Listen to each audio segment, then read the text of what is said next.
Hai guys, welcome back my YouTube channel Nisrina. Jadi, pada pembahasan kali ini saya akan menjelaskan sesuai dengan judul yang ada di YouTube ini, yaitu analisis tren. Yang pertama, kita harus mengerti apa itu ramalan.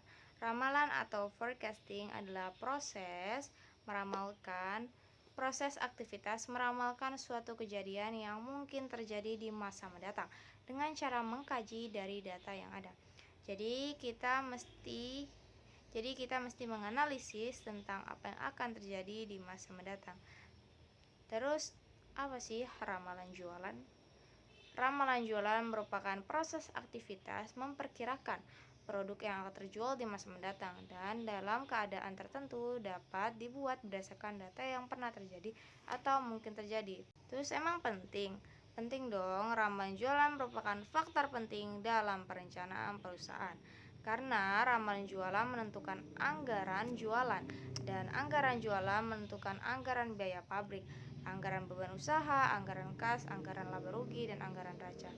Jadi semuanya ini saling berkesinambungan. Ketika sudah kita memiliki anggaran adalah sudah seperti saya jelaskan pada episode sebelumnya, anggaran adalah rencana yang ada uangnya. Rencana itu akan diwujudkan berarti kita membutuhkan uang. Membutuhkan sesuatu yang bisa mewujudkan rencana tersebut. Ketika uangnya sudah ada, berarti kita membutuhkan yang namanya ramalan jualan. Apakah barang ini bisa kita kan atau kurangkan untuk memperoleh laba dan rugi. Apa itu jualan? Jualan atau sales artinya hasil proses menjual atau yang dijual atau hasil penjualan. Jadi jualan itu artinya hasil proses. Jadi setelah kita memproses sesuatu untuk kita jual, itulah hasil penjualan. Terus yang kedua adalah menjual atau sell. Artinya menyerahkan sesuatu kepada pembeli dengan harga tertentu.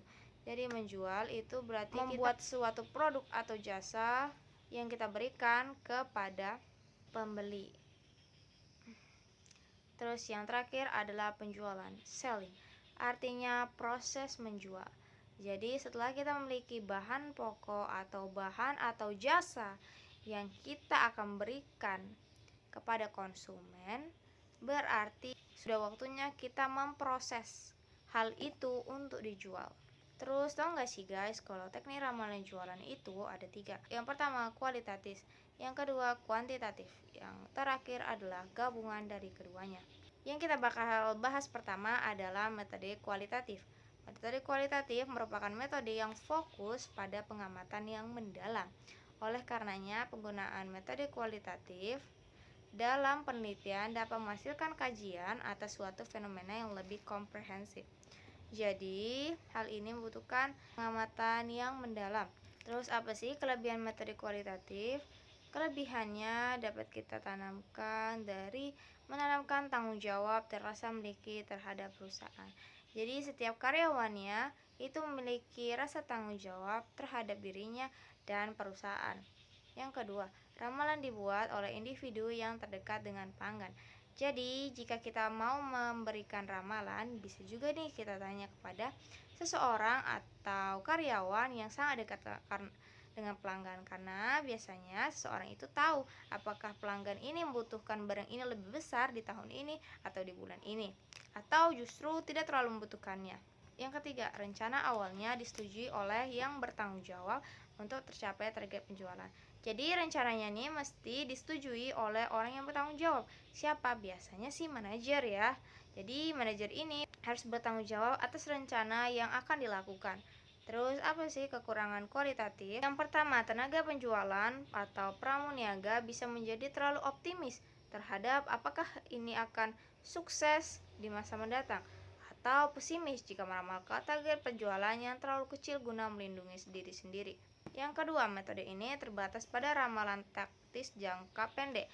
Tujuan utama dari dalam ramalan jualan seharusnya memaksimalkan laba jangka panjang daripada jangka pendek. Terus yang ketiga, perhatian yang tidak cukup mungkin ditujukan untuk variabel sebab akibat yang luas. Para tenaga penjualan mungkin trik memberikan perhatian yang cukup terhadap masalah selanjutnya, sehingga evaluasi potensi pasar tidak layak. Kekurangan ini dapat diatasi melalui pendidikan tentang anggaran dasar dan motivasi. Jadi, ketika kita mengarahkan sesuatu kepada karyawan, kita juga harus memberikan motivasi agar mereka optimis terhadap ramalan jualan yang telah ditentukan dan telah diramalkan. Terus kita lanjut ke metode kuantitatif. Metode kuantitatif adalah sebuah metode penelitian yang di dalamnya menggunakan banyak banget angka, mulai dari proses pengumpulan data hingga penafsirannya. Sedangkan metode penelitian adalah studi mendalam dan penuh dengan kehati-hatian dari segala fakta. Jadi ini harus dilakukan dengan hati-hati dan melihat segala fakta yang terjadi. Terus apa sih kelebihan kuantitatif? Yang pertama, dapat digunakan untuk menduga atau meramal. Jadi, dengan metode ini kita dapat menduga-duga dan meramal penjualan. Yang kedua, hasil analisis dapat diperoleh dengan akurat bila digunakan sesuai aturan. Jadi, hasil analisisnya dapat digunakan sesuai aturan. Yang ketiga, dapat digunakan untuk mengukur interaksi hubungan antara dua atau lebih variabel. Jadi, bukan hanya satu, dua pun bisa. Terus, yang keempat, dapat menyederhanakan realitas permasalahan yang kompleks dan rumit dalam sebuah model. Yang kelima, penelitian sistematis lebih berjalan sistematis. Apa sih kekurangannya? Kekurangan berdasarkan pada anggapan-anggapan asumsi. Ini hanya berdasarkan asumsi-asumsi dari beberapa orang. Berarti asumsi ini bisa salah dan juga bisa benar.